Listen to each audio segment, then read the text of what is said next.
आपने तंज कसा है, क्या है पूरा मामला है? वास्तविकता में सरकार के ऊपर तंज नहीं कसा है।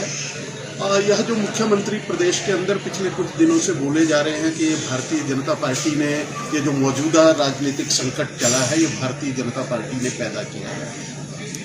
मेरा इसमें मानना है कि ये जो संकट पैदा हुआ है, इस राजनीतिक संकट के लिए प्रदेश के मुख्यमंत्री, जब वो प्रदेश के मुख्यमंत्री बन गए तो उनको अपनी पुरानी खुन्नस और पुरानी उनकी जो भी संगठन में रहते हुए किसी के साथ भी उनके मतभेद थे, उन मतभेदों को भुला करके प्रदेश के अंदर सरकार बनी थी और वो उसके मुखिया बने थे। मुखिया के नाते सभी विधायकों की शिकायतों का निवारण करना, सभी क्षेत्रों के अंदर संतुलन बनाना, ये उनकी नैतिक जिम्मेदारी बनती थी।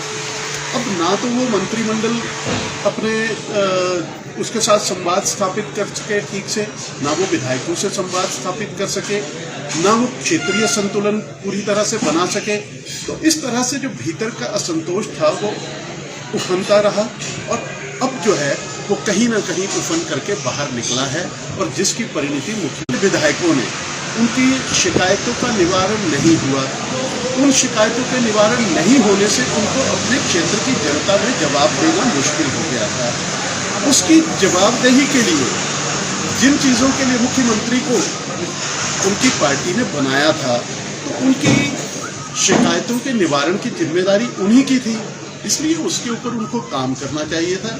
और भारतीय जनता पार्टी का इस सारे राजनीतिक प्रकरण से कुछ लेना देना नहीं है। हम राजनीतिक दल हैं, हमने उनके दल की जो उछल की उनके विधायकों की थी, हमने भी उनको देखना चाहा। हमारा राज्यसभा के अंदर पार्टी ने उम्मीदवार दिया और निश्चित तौर पे 3 निर्दलीय विधायक और उनके विधायकों ने क्योंकि वो भी पुराने कांग्रेस के नेता रहे हैं, उनके पक्ष में मत दिया है और वो राज्यसभा के सांसद चुने गए हैं। तो इन सारी घटनाओं को लेकर के मुख्यमंत्री को इसके ऊपर आत्म विश्लेषण करना चाहिए था कि ये घटनाएं क्यों घटी हैं और भविष्य में ये ना घटे, उसके लिए उनको सोचना चाहिए था।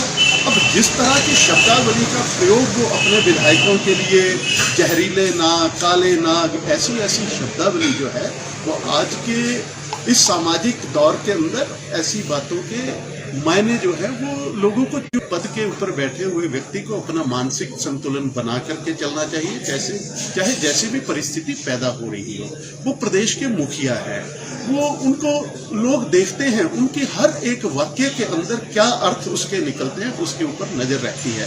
तो मुझे लगता है कि मुख्यमंत्री को इस सारी घटना के ऊपर आत्मविश्लेषण करना चाहिए और भारतीय जनता पार्टी को कोसना छोड़ देना चाहिए। भारतीय जनता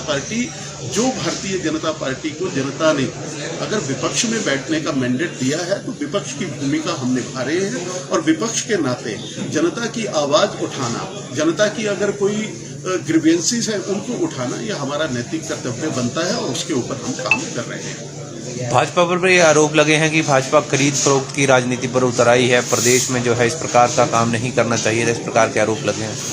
हिमाचल प्रदेश की राजनीति के अंदर खरीद फरोख्त ऐसे शब्दों को भी स्थान नहीं है और भारतीय जनता पार्टी की संस्कृति साफ सुथरी राजनीति करने की है।